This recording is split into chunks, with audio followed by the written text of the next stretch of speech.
Good morning, FirstSF. Thank you guys all for welcoming me and my family. My name's Clark, and I am, I guess officially now, the associate pastor candidate.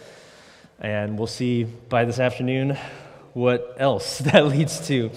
Can I just say, it's just been such a pleasure to be with you guys. My wife and I, we've been here in the city doing ministry for almost 8 or 9 years now. And we've always looked at from the outside in at FirstSF with just so much warmth and joy towards you guys as a church that's seeking to live faithfully here. So it's honestly surreal to be standing here before you as a candidate. So just thank you. Thanks for having us. I'm excited for what God may do through you as a church and potentially through us with you all. So that being said, if you have a Bible, please open that, or a device now, I guess, these days, to Mark chapter 10.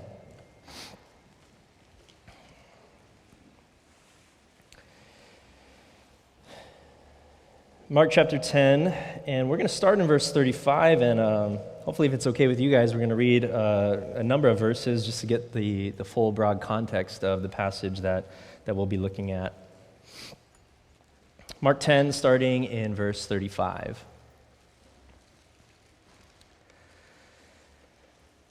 And James and John, the sons of Zebedee, came up to him and said to him, "Teacher, we want you to do for us whatever we ask of you."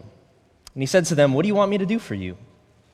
They said to him, "Grant us to sit, one at your right hand and one at your left, in your glory." Jesus said to them, "You do not know what you're asking. Are you able to drink the cup that I drink, or to be baptized with the baptism with which I am baptized?" And they said to him, "We are able." Jesus said to them, "The cup that I drink you will drink, and with the baptism with which I am baptized, you will be baptized. But to sit at my right hand or my left is not mine to grant, but is for those whom it has been prepared." When the 10 heard it, they began to be indignant at James and John.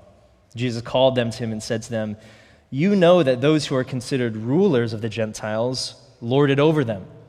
Their great ones exercise authority over them. But it shall not be so among you. But whoever would be great among you must be your servant, and whoever will be first among you must be slave of all. For even the Son of Man came not to be served, but to serve, and life as a ransom for many." They came to Jericho, and as he was leaving Jericho with his disciples and a great crowd, Bartimaeus, a blind beggar, the son of Timaeus, was sitting by the roadside. When he heard that it was Jesus of Nazareth, he began to cry out and say, "Jesus, Son of David, have mercy on me." Many rebuked him, telling him to be silent. But he cried out all the more, "Son of David, have mercy on me." Jesus stopped and said, "Call him." They called the blind man, saying to him, "Take heart, get up, he's calling you." And throwing off his cloak, he sprang up and came to Jesus. And Jesus said to him, "What do you want me to do for you?" And the blind man said to him, "Rabbi, let me recover my sight." Jesus said to him, "Go your way, your faith has made you well." And immediately he recovered his sight, followed him on the way. This is the word of the Lord. Let's pray together. Father, we sit before you in this sanctuary as men and women who are much in need of the grace of Christ yet again in our lives. We may be sitting as people at home on our couches or with our families, wondering, how long, O Lord? Wondering what you have for us, wondering what's to come. God, I pray that this morning that all of our own eyes would be taken off of our pursuits, and as we started this service off, may we sing and say, "Behold our God," even as we look to your word. Father, I am merely a man in need of the same grace as everyone in this room. I pray that you would speak that and make that evident through your word spoken to us. And may your Spirit make it come alive to bear fruit in us, to root out sin, and to bring the light of Jesus in our hearts into the city, into the world. We thank your Son's name. Amen.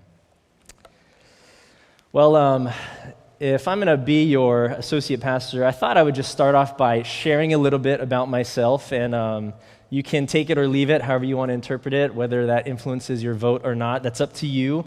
But, I just figured I shouldn't hide anything. There's no point in trying to dance around. And so, love me or hate me, I wanted to share that this morning. Something you got to know about me is I'm a big fan of comic books. I know I'm a grown man who loves comics, so take it or leave it, like I said. Ever since I was a kid, I loved comic books. Ever since I was a young child, I was always drawn to the stories.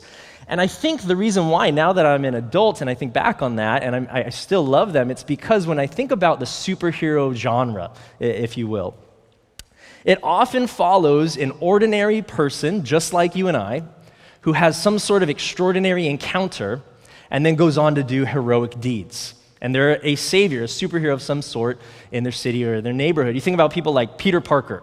He was an ordinary, nerdy high school kid. He gets bitten by a spider, and all of a sudden, he's your friendly neighborhood Spider-Man, off saving the world. Steve Rogers, scrawny, ill-stricken guy who just wanted to serve his country in the war, and he gets turned into America's first superhero. And there's something about the stories that gives me this sense of hope that they're just like me. Maybe I could be the next Peter Parker.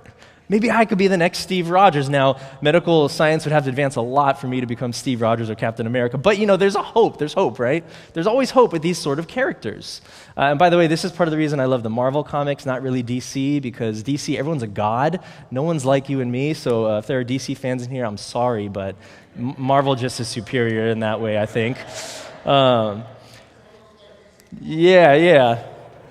But even if you're not aware of the superhero genre, there's something about it. There's something about these stories that I think tugs at our hearts, whether you're familiar or not, because embedded in them is this desire that any of us could be great. Any of us could attain something. We could do great things. We could be a hero. And I think that's relevant during our season in COVID right now, because if you think about COVID, the last year and a half, so much of what this season has done is stripped us away of all of our pursuits. Whether it was simple pursuits like just going about life, planning for travel. I know everyone has the travel itch right now. Or stripping away certain plans we had for our lives, taking away hopes and dreams for our works, our schools, our marriages, our families, our futures. Everyone has lost something in COVID. And I think even now, more so, I think part of the reason these Marvel movies, I got to be honest, Disney Plus has gotten our family through the pandemic. Whether it was just plopping our kids in front of the TV or giving me something to look forward to every week out of the mundane and ordinary. Because it gave me that sense of longing that there is something great out there that maybe, just maybe, I could be a part of. And what I want to do this morning is ask the question in this season of COVID, as we're thinking about these longings we may have, as much as we may want to jump back as things are opening up, as hopefully we're seeing the end of this, what does God want for us to look back and reflect on in this past season? To ask the question, maybe in the loss, there's something good that God wanted for us to gain. Maybe in what we've lost, what we're grieving, and what we can't obtain anymore, Jesus has something better for us. And I think this passage shows us, it reveals these pursuits of our hearts where we have to start, because if you look at this passage, Jesus talks with two different parties, James and John, the disciples, and then Bartimaeus, and he talks with both of them, interacts with both of them with one common question: what do you want me to do for you? That links these two passages. And I think when we start by asking that question of James and John and Bartimaeus, and also ourselves, it reveals the pursuits of our hearts. And maybe where COVID is even revealing some of the longings we have that are not placed in Christ but in the world. And so I want to look in this passage to look at three characters, James and John, Bartimaeus, and then finally Jesus, that will hopefully reveal three answers to this question: what do you want me to do for you? And subsequently, what does Jesus want us to do with that? How does he want us to live? And what does following Jesus really entail? So let's look first at James and John. The passage begins with a question to James and John. They ask Jesus, do something for us. Then Jesus responds, what do you want me to do for you? And if we were to just stop and ask this question right now, if Jesus were to come to you and ask, what would you want me to do for you, Clark? What do you want me to do for you? How might you answer that? Many of us, we may think, we'd be so noble. We'd say, Jesus, save the nations. Solve world hunger. Jesus, bring about your kingdom on earth. But I think I think most of us would probably answer it with a similar way James and John did. You see, James and John, the way they answer, it revealed that they had this pursuit of glory that was primary for them. You look at verse 36. He said to them, "What do you want me to do for you?" And they said to him, "Grant us to sit one at your right hand and one at your left in your glory." What did that mean? Well, I think they were anticipating Jesus was going to march into Rome as the Messiah. They had this thought and this anticipation that Jesus was going to bring about his kingdom on earth as it was in heaven. And they were thinking ahead, and they were saying, well, if Jesus is going to be the new king of Israel, let's try to secure for us some seats of power, some seats of glory. So sitting at the right and the left hand would have been similar to sitting at the king's right and left hand and being his first and second go-to men. And I think if we were to look at them and honestly answer this question Jesus posed to us, we would probably have similar things that we would ask for Jesus. If you would only give me this, then Jesus, I would be happy with you. Something that points to either status or worth or power, or maybe something more primal like comfort, security, or success. I think all of us want on some level something that we can stake our claim in and say, I did that, I accomplished that. Some even say that my existence in this feeble world is justified. It matters, it means something. You know, I think about our city of San Francisco. I'm a native, I was born and raised here, and so I've thought about this as I've seen the city change. And one of the things that San Francisco has become well known for over many things is that we're one of the wealthiest areas in America. I mean, just look at trends. We are one of the most expensive cities to live in America. And a lot of that is because people have flocked to the San Francisco Bay Area because this is where you strike it to get rich. This is how the city was started when people came out here because of the gold rush. And this is continually how people come out here because of the tech boom and innovation. And I think for many of us, if you're moving here, if you're thinking about why we're here, oftentimes we probably have this thought that if I'm in this city, this is where I can make it. This is where I can make something of my life. Whether that's, buying property, overcoming that big hill of buying property, building our 401ks, advancing in our workplaces, or even just building a legacy as we grow old and pass on things to our kids. We all have something that we long for, we want. And, as I reflect about this, I think pastors, we are just as guilty of this. I've been listening to this podcast called The Rise and Fall of Mars Hill, and it charts this story of a church that rose on the celebrityism of their head pastor. And I think pastors, there's this growing sense of the celebrity pastor in the church in America. I think that's part of the reason we're seeing so much fallout from pastors. But we desire that same sense of glory or status, influence that the rest of the world does. We just know how to baptize it in Christianese so it sounds like it's actually for God, when really there's hope for us in that. I think this reveals to many of us that we can have a functional prosperity gospel in how we view life with Jesus. See, the way we view Jesus, we wouldn't call it that it's a prosperity gospel, but we could say that what we expect from Jesus, the way it functions is much like the prosperity gospel. Right, think about James and John. They wanted from him something for their own security or self-promotion. And I don't even think it's that they didn't think they should suffer for Jesus. Because here's the fascinating thing. Right before this, in verse 32, Jesus tells them that he's going to suffer and die. So they knew this was coming. I think James and John, they were prepared to suffer and even maybe die for Jesus. Remember, this is James and John, who they said when they went to one of the towns that was disobedient, they said, Jesus, do you want us to call fire down from heaven on them? They were zealous. They were willing to do whatever it took to follow Jesus. They just thought it should mean something for them in return. They thought it should amount to something for themselves. In verse 38, Jesus said, you do not know what you're asking. Are you able to drink the cup that I drink, or to be baptized with the baptism with which I'm baptized? Verse 39, they said to him, we are able. See, they thought they were willing to follow Jesus into the fire. They just thought they should earn something for that. That was the problem there. And I think many of us live according to a similar functional prosperity gospel where if we just follow Jesus, we suffer for him, we do things for him, shouldn't that result in some blessing from God for our sake? Even when I think about you guys, FirstSF as a church, something that's been really amazing to see is how much of your church body serves. How many of you serve much and well for the kingdom of God, for this church and for the city? And as much as that's a great thing, if you're anything like me, the more we serve, what can happen is the more we feel entitled to gain things from Jesus. Where we start to think like this, or at least I do, Jesus, look at all I've done in my life for you. Look at all that I've sacrificed. And yet, why won't you just give me this one thing? Why is it so hard for you to bless me in this one area when I've sacrificed so much for you? That's a functional prosperity gospel. Or even just think about how we use the term blessed. About that, for those of you on social media, there's a trend right now, hashtag blessed. See that on social media posts? Usually it's when you see some influencer sitting by a beach, relaxing with a Mai Tai, and it says, good life, hashtag blessed. Or the way we use it in conversation, I'm so blessed with a beautiful family, with health, with a great job, to be in this city. What are all of those things but material, earthly wealth and blessings? But what does Jesus say about those who are hashtag blessed? If Jesus were to put a tweet up today about those who are blessed, what would he say? Would he say, blessed are the wealthy, the happy, those who have it all on social media, those who are living in plenty, those who have positions of power?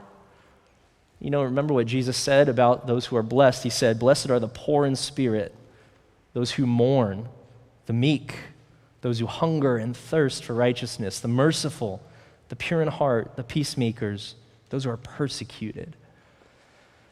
See, following Jesus means we must not mistake the future heavenly blessings to come with material wealth in the present.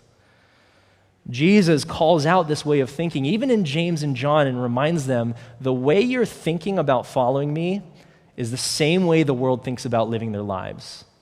If you look at verse 42, Jesus called them to him and said to them, you know that those who are considered rulers of the Gentiles lord it over them, and their great ones exercise authority over them. He's reminding James and John, the request that you're asking for power, that's no different from what the world seeks out. The same desire for having positions and seats of influence and authority, that's what the world wants so they can boast about it and flex that over those under them. See, Jesus, he calls this out and completely reverses it. Following, it shall not be so among you. Whoever would be first would be your servant. Whoever would be first among you must be slave of all. The last will be first. Jesus is flipping the idea of success on its head and pointing out and showing that this is not the way of the kingdom of God. We live in this celebrityism culture where I think many of us, we want to make it in some way or some form. This is something that I'm thinking about now with two young kids, my wife and I, as we're raising them, where everywhere we look, there's this message of you could do anything you want, you could be anyone you want. So just pursue it. During COVID, I said we've been, Disney Plus has been saving our lives, and sometimes I question my parenting choices because at the early part of it, we would just throw our daughter in front of the TV just to survive, right? And something I noticed, we went through like every single Disney Plus movie that was on there, every animated one at least, and something I noticed was this is a message that's being indoctrinated in our kids through Disney and every single movie. The Disney slogan is where dreams come true. It really should be something like brainwashing kids since 1937. Because that's what it's doing. You think back on Cinderella, one of the earliest ones. A dream is a wish your heart makes. Pinocchio, I want to be a real boy. Or Frozen, my daughter's favorite, let it go. Everything in these movies is about some sort of pursuit for them. And I'm just caught wondering and thinking, wait. I need to maybe do some damage control with my kids now, and I need to check my own heart and what I'm learning and picking up from these films. Success in the kingdom, it's not about pursuing our dreams, because following Jesus will not be a life of fulfilling our desires, of obtaining what we want, but rather following Jesus, it's a call to follow him in a position of weakness, humility, and what I call obscurity. And this is what leads us now to Bartimaeus, the second character. Jesus continues on as he's talking with James and John. He says, the way to greatness in the kingdom, it's not through glory but servitude. If you look at verse 43 again, He says, "It shall not be so among you, but whoever would be great among you must be your servant. Whoever would be first among you must be slave of all." What does Jesus mean by that? I think whenever we hear him say, "They must be your servant," we tend to have this idea that Christians are meant to serve. We're called to serve for the sake of others. Or we read that as servant leadership. That used to be a hot buzz term in Christian leadership decades ago. And so we tend to think, following Jesus then means we got to do a lot for the kingdom of God. But we have to remember what that language meant in their time and recognize some of the context. When Jesus said servant, what he really meant was a slave. He qualifies it in the very next verse when he says, "Whoever will be first among you must be slave of all." And see, what's important to remember is in their times, slaves and servants, they didn't have a choice to serve. Jesus was not giving attention to the activity of the servant or the slave, but the status of the slave. See, because slaves at their time were at the lowest rung of the social ladder. They were seen as the lowliest in society who had no sense of dignity or human rights of their own. And even that, the very next passage that we get is about this man, Bartimaeus, sitting by the road. And I think if these passages are linked, we don't get a story of someone doing great things for the kingdom. We get arguably someone that's doing nothing for the kingdom of Israel. He's sitting by the roadside. He's begging. He's a leech on Israel. And yet Bartimaeus is set up as the quintessential follower of Jesus, as the pinnacle of what it means to follow Jesus. So let's look a little bit more at this character. Who was Bartimaeus? Well, continuing in verse 46, they came to Jericho, and as he was leaving Jericho with his disciples and a great crowd, Bartimaeus, a blind beggar, the son of Bartimaeus, was sitting by the roadside. Back in their days, a blind beggar in Jewish society would have meant that he was one of these guys and outcasted, lowly in society. They would think in their culture that if anyone had some sort of deformity or disability, they were low in the social rung because God was judging them. So in their Jewish worldview, they were thinking that this man was under God's judgment. He was blind. He had no status or authority or power that could cause anyone to look at him or praise him or honor him for any such things. We're also told in this story that he calls out to Jesus, "Son of David."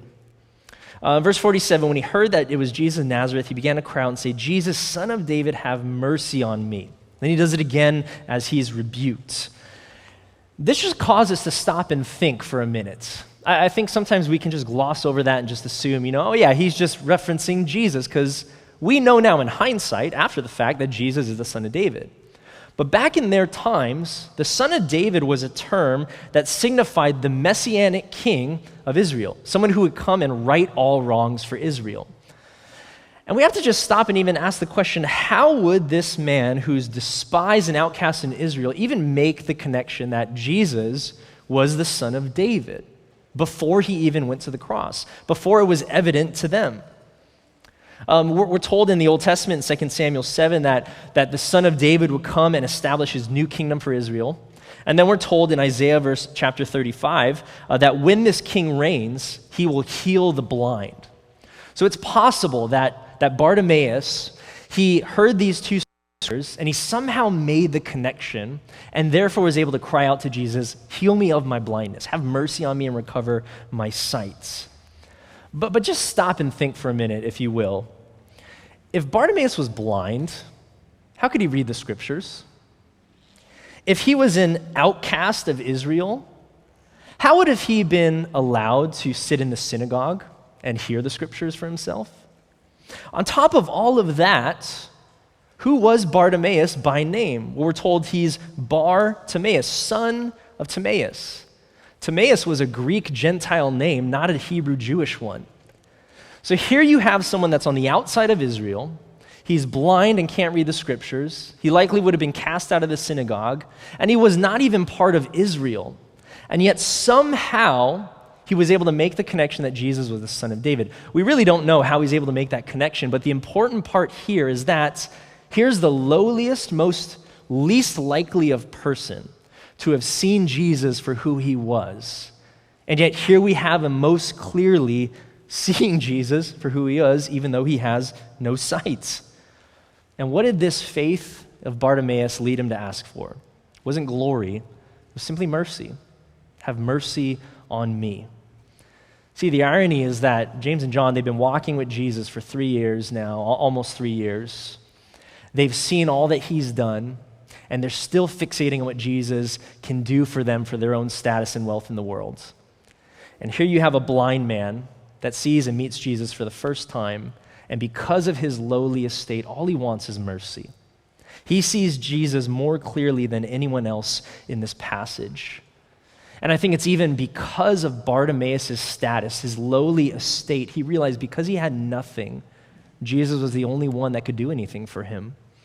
And he was willing to follow Jesus despite his humility and obscurity. See, following Jesus, especially in our society in this world today, it will mean not chasing glory or status or recognition, but I think following Jesus in obscurity.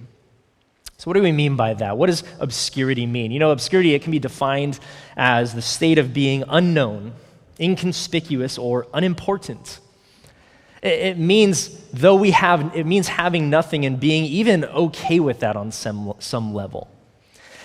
I think what following Jesus means for us now is being okay with the status of a slave. It means we likely will never seek or find greatness the way James and John were looking for. It means recognizing that all of us, we have ordinary lives, and in some form or way, we will be nobodies if we follow Jesus to the world. The world will consider us as nobodies if we attach ourselves to Jesus. I think this also means we may never be the best and brightest and most successful in the world. During COVID, I remember I was scrolling through social media one day and just kind of watching some things, and someone had shared a video of Dwayne "The Rock" Johnson, who was talking about the hardship of COVID, and he was giving this pep talk to his followers. And one of the things he said, if you want to make it, you got to just work hard. And he started sharing his story about being this young Polynesian kid, not seeing anyone represented like him in Hollywood. He set out to be the first Polynesian man. He wanted to be in Hollywood and on TV, and so he set out to chase his dreams. He said, you got to work hard, you got to wake up early, you got to sleep late. I mean, this is a guy who worked his butt off, literally in the gym, but also by not sleeping much. And he said, anyone can do it if I can do it. I remember watching that thing like Dwayne "The Rock," I guess I can't look like you, but maybe I can achieve your status. But then I started thinking, asking the question, if we follow Jesus, we're followers of Jesus, can we really be like that? See, because when I was hearing everything he had to do, there was a level of sacrifice he had to make pursuing, honestly, fame and wealth and celebrityism his utmost pursuit. He had to wake up early. He had to shirk other responsibilities. He had to sleep late at night. And I think as much as we love these stories of the underdog, the nobodies who became somebody, the story of the cross is the exact opposite. See, what does the cross say? In the story of the cross, we have the somebody, Jesus, who became nobody for us. Which I think means if we're called to follow Jesus, there's a similar way we're called to follow him. Those who maybe have status or wealth in the world are now called to be nobodies in the world, so we may be in the kingdom of God. I think that means that we will not be the best and brightest. I'm sorry if I'm bursting some bubbles, but if you choose a life of following Jesus, you're choosing to give up being the highest status or most successful person in the fields because there's something else that you're pursuing other than your own wealth and fame. If you're choosing a life of following Jesus, you're choosing to lay down pursuit of your own happiness and dreams so you can pursue Christ and his kingdom above all else. Following Jesus means, I think, being okay and also being faithful in ordinary, everyday callings of our lives. That means asking the question, wherever Jesus has placed us, no matter how high of a status or low of one we're in, how does Jesus want us to be faithful there? As ordinary and mundane as it seems. And Lord knows we've all dealt with the mundane and ordinary during COVID, haven't we? But in this season, I wonder if that's where Jesus wanted us, to ask this question, with all these small, mundane, ordinary moments, how do we follow Jesus there? rather than the peaks and valleys, the big moments in our lives? How do we follow Jesus in marriage when we're arguing with our spouses at home because we're sick of being around each other 24/7, cooped up? How do we follow Jesus in parenting when my kid is acting out and not doing anything I say, and I just want her to listen to me? What does it look like and mean to be faithful in these ordinary, everyday callings of our lives? This is something that I've had to learn the hard way as I've stepped into ministry. When I started off in ministry as a young seminary student, I originally wanted to go to the mission field, and so I stepped into seminary with this grand desire of seeing the nations change and saved for Jesus. And I remember I had all these thoughts, well, maybe I can move back to San Francisco, we can see our city saved, it's the most unreal in America. I want to see God do great things, and I hope he'll do those great things through me, right? That's usually what we're saying. But over time, what I've come to realize is a lot of those dreams have been shattered, and what I've been left with is something less than what I hoped I would. For my wife and I, when we were thinking about going to China, we had our first kid. We were thinking about going overseas for missions, and we had our first kid, and a lot of that had to get put on hold. Not saying you have to, but for us, in our circumstances, it did. A lot of my own ministry pursuits had to be put on hold, just simply because this little child came in and disrupted everything in our lives.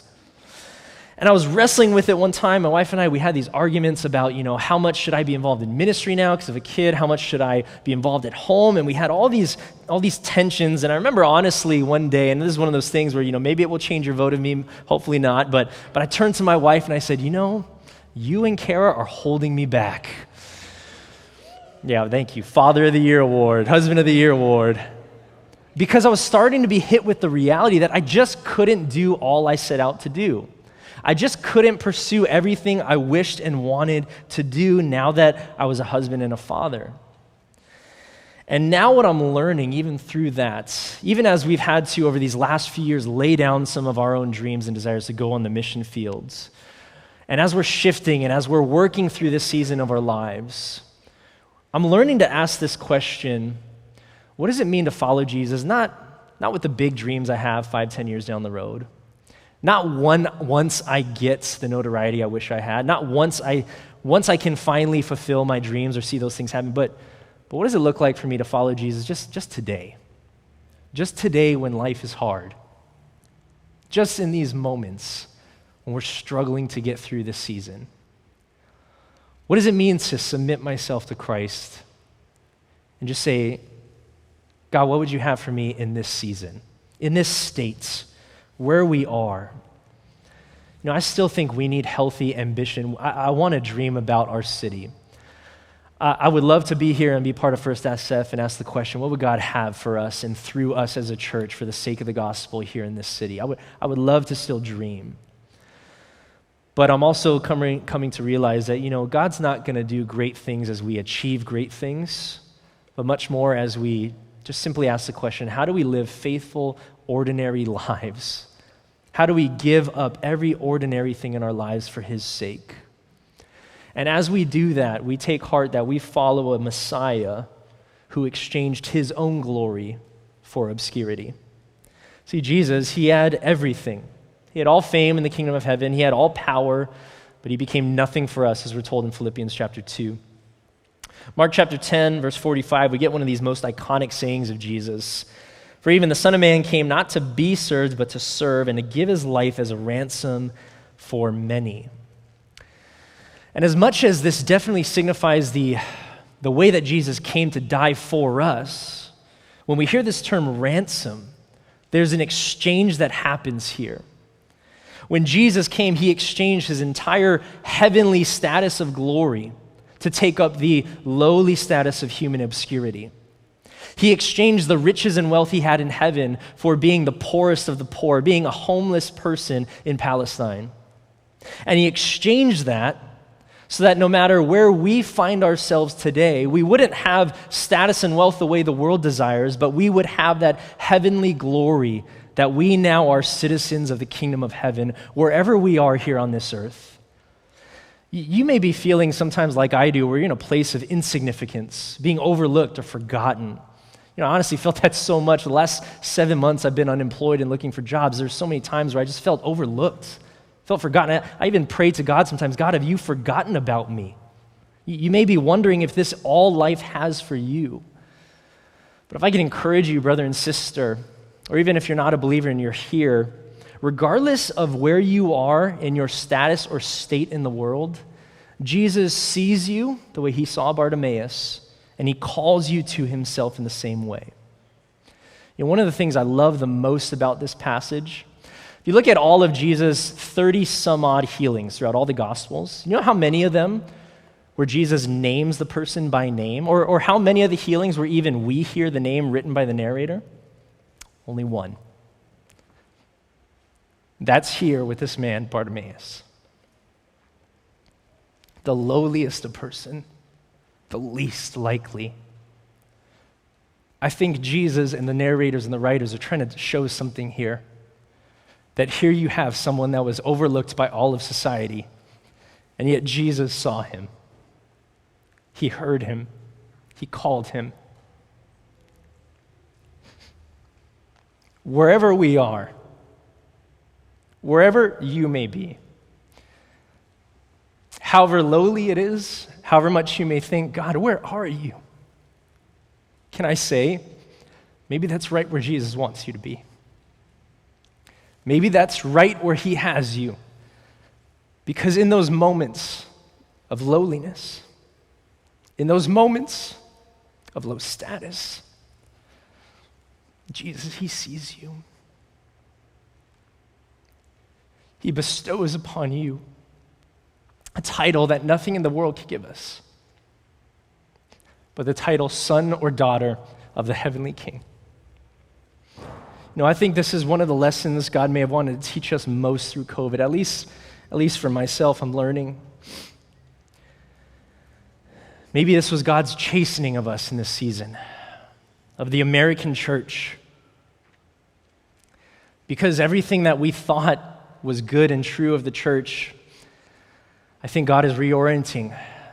Everything about the church where we would think more about the numbers, or at least I would as a leader, think more about the influence the church has as a pastor. You think more about the Sunday service and production and everything we can do to influence.